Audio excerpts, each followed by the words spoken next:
our presentation, we're focusing on plant-based milk. We're going to touch on, if you want to go to the next slide, sorry. We're going to touch on desired characteristics, plant ingredients, manufacturing process, physiochemical, functional, and sensory properties, and the nutritional profile.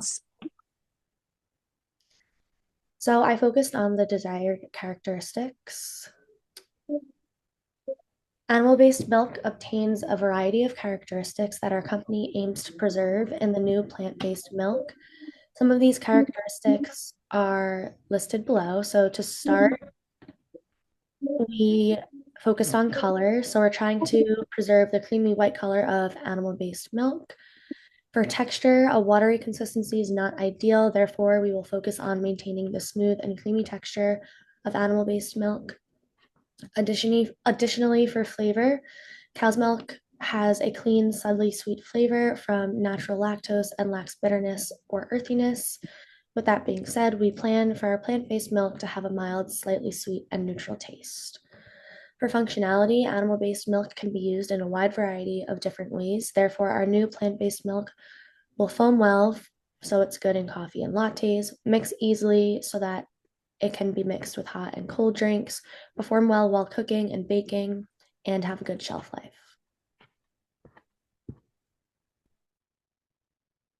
So here are our ingredients. Our main four ingredients are pea protein isolate, which is our main protein source, algal oil, which is the source of omega-3, and oats, which will give our product a good mouthfeel, and gel and gum for stabilization.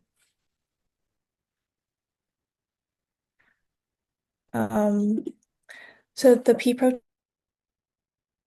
source, and in terms of chemical characteristics, it's rich in two major proteins, which is legumin and visilin, which gives it a good solubility and strong emulsifying properties. And also, thanks to its amphiphilic nature, it can also interact with both water and oil phases. As for the benefits, it's hypoallergenic and it has a mild and neutral taste, which remains stable under different environmental conditions. Algal oil is derived from marine algae, and its main function is to serve as a primary source of long-chain omega-3 fatty acids, specifically DHA and EPA, which are essential for human health. And looking at the chemical characteristics, the fatty acids have multiple double bonds that create kinks in their structure, and this will also prevent packing, which leads to a low melting point since its energy is less, or since less energy is needed to break those bonds. The oats will function as our carbohydrate source, and it will provide both energy and a natural sweetness to the product, and it also plays a role in creating viscosity to the final product. Chemically, it's rich in beta-glucans, which form a viscous gel when mixed with water, and additionally, the starch granules will partially gelatinize, which further enhances the mouthfeel and texture of the product. Gel gum is a water-soluble anionic polysaccharide, and it's produced through fermentation by the bacteria Sphingomonas elodea, and its main function is to act as a primary stabilizer, which prevents phase separation, and it forms a gel network that helps suspend solids while still maintaining a pourable texture. It's also made up of linear tetrasaccharide repeating units, and specifically the low acyl form of gel and gum can form fluid gels even at very low concentrations, which is ideal for beverages. Next section, we were discussing was manufacturing processes and equipment that would be needed for producing plant-based foods. So the main processes that we need to place in order to produce this milk are soaking whatever carbohydrate you're using. So it's discussed as grinding, mixing, and pasteurization are all required steps, and then additional steps that can be included to enhance the texture or other qualities of plant-based milk are straining, heating, homogenization, and fermentation. So the most ideal processing equipment that we can use to produce the plant-based milk is the UHT microorganic system. So it would allow for both it would allow for production of plant-based milk and also slow homogenization, which would improve the texture. It would provide high temperature treatment for pasteurization as part of the machine, and then also a simple outlet for packaging, which would reduce cost for someone making an initial investment.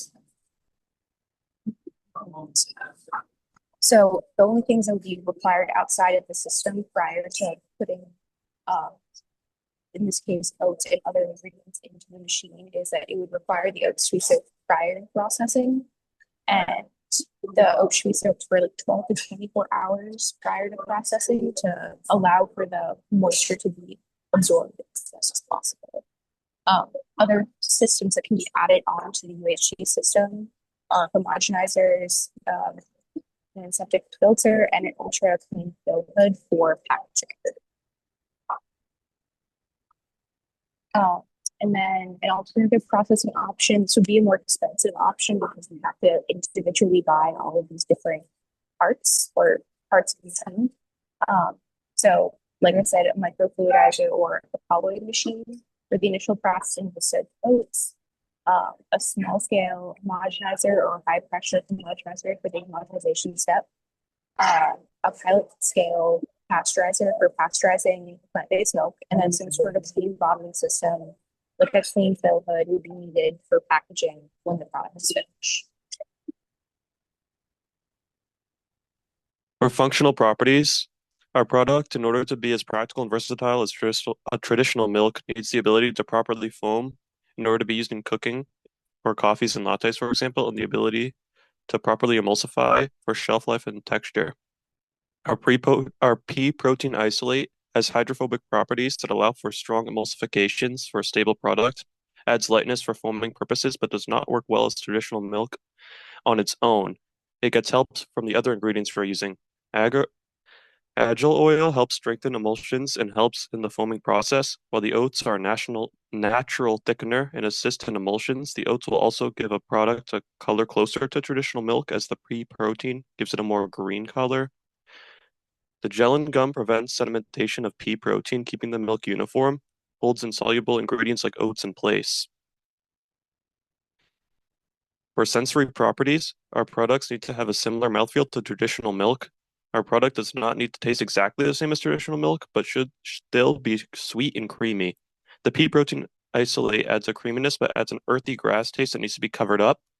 The agar oil adds a fatty mouthfeel, but the flavor is not as overwhelming as other oils. The oats are sweet and nutty and add a pleasant flavor that masks the above two ingredients and adds a creamy mouthfeel.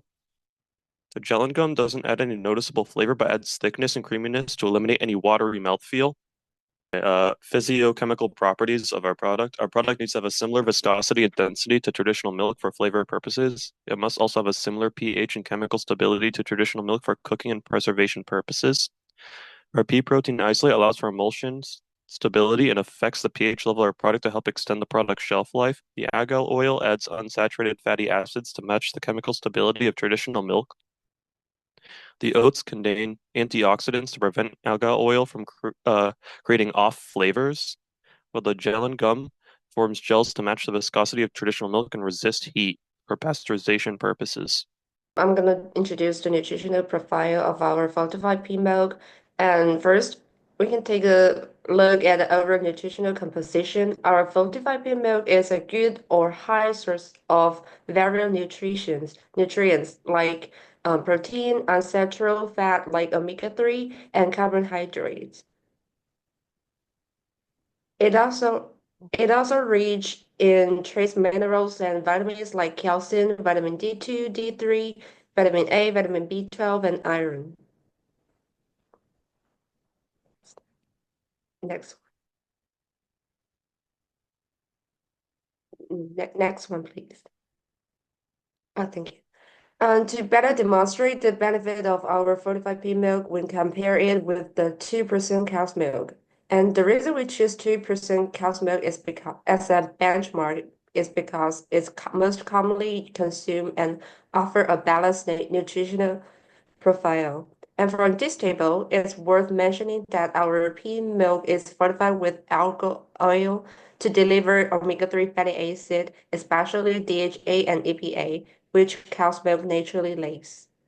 And for the micronutrients, our fortified pea milk is higher content in calcium, vitamin D, vitamin B12, vitamin A, and iron. And besides, compared to 2% milk, our product is lower in saturated fats, lactose-free, which is generally heart healthier, especially for people with lactose intolerance, dairy allergy, or high cholesterol. Yeah, thank you.